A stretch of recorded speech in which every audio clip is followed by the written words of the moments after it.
And then he went on for about a minute. And I gave up because there's no way I could actually do that. So thank you, Babar, for saving me. You said something in Nepali. So next time I'll be better prepared.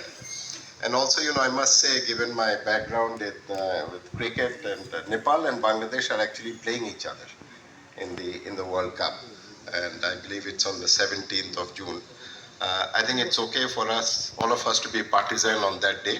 But after the match is over, we will again talk about Bangladesh-Nepal friendship. There are absolutely no issues. I was um, I was in Nepal, as you have heard, and there was this very big event where the Honorable Prime Minister of Nepal was present, and we were talking about mountains, and it was actually mountains and beyond. So the very strong message that came out of that is that what happens in the mountains doesn't stay in the mountains. What happens in the mountains, so what happens in the highest peaks of the Himalayas, impact the lowest plains of the delta in Bangladesh. And so we are all connected in the mountain agenda. So it is not just an agenda for Nepal, it is actually an agenda for the world.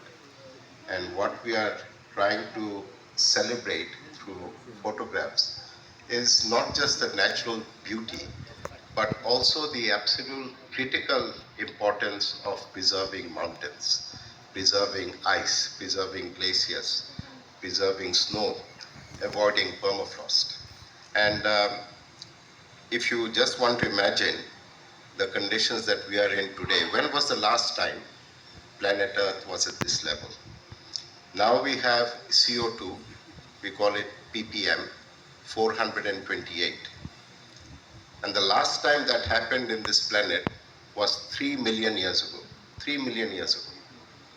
And at that time we had sea levels which were 10 to 20 meters higher than they are today. 10 to 20 meters higher than today. So think of countries like Bangladesh, and it's not just Bangladesh. If you think of the US, the entire eastern seaboard of the US, New England, Boston, Florida, these are all going to come underwater. So preserving the mountain ecosystem is all about our existence as a species in this world.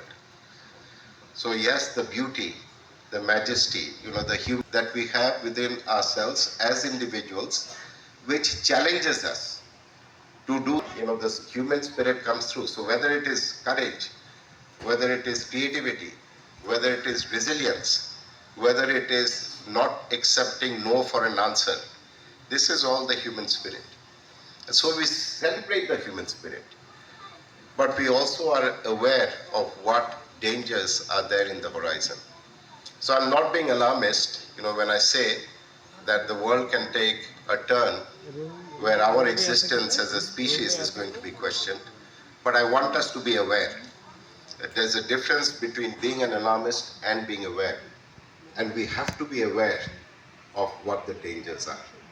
So the beauty that is captured in the photographs is something that we want to see time and again. It should not belong to the museum. It should be a reality in the future also. And what we can do in that regard is really the whole purpose of this exercise. Of course, the bond of friendship between Nepal and Bangladesh, goes back to our liberation war.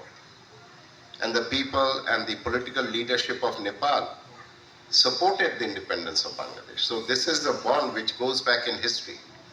And now we are talking about preferential trade agreements. We are talking about cross-border energy trade, whether we can buy hydroelectric power from Nepal. We are trying to improve our trade. It's only $50 billion, but we are trying to see how we can improve it further. And in all of that, the people-to-people connection is going to be absolutely critical. So how do we foster this? How do we take this forward? Which is, of course, not just the job of the Ministry of Foreign Affairs. They do an excellent job.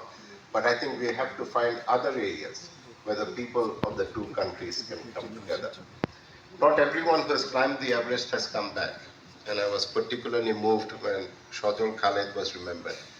We just acknowledged, his achievements. He scaled Everest too, but he was not able to come back. And I'm very personally engaged in that story because I saw him 2 days before he left for Nepal. And he had promised that he would scale Mount Everest. And I said, you couldn't do it the last time because you had health issues. But he told me, no, this time I can do it.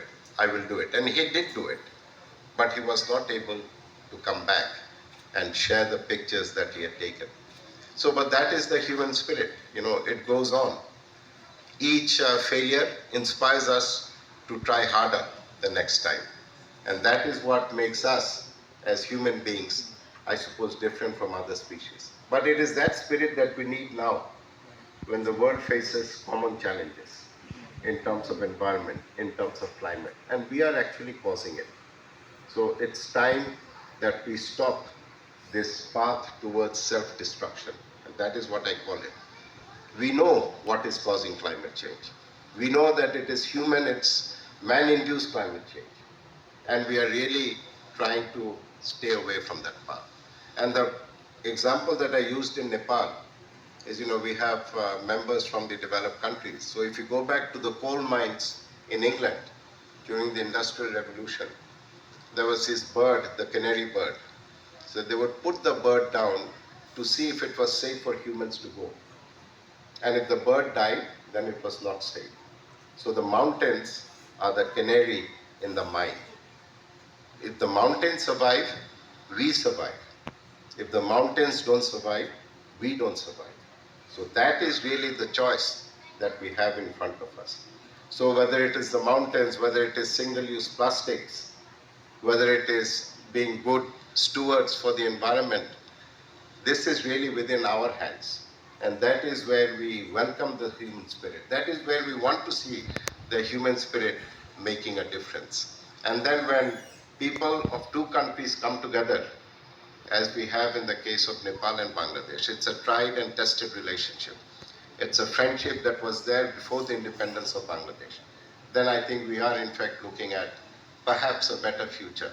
And that is what we want to leave behind for the new generation.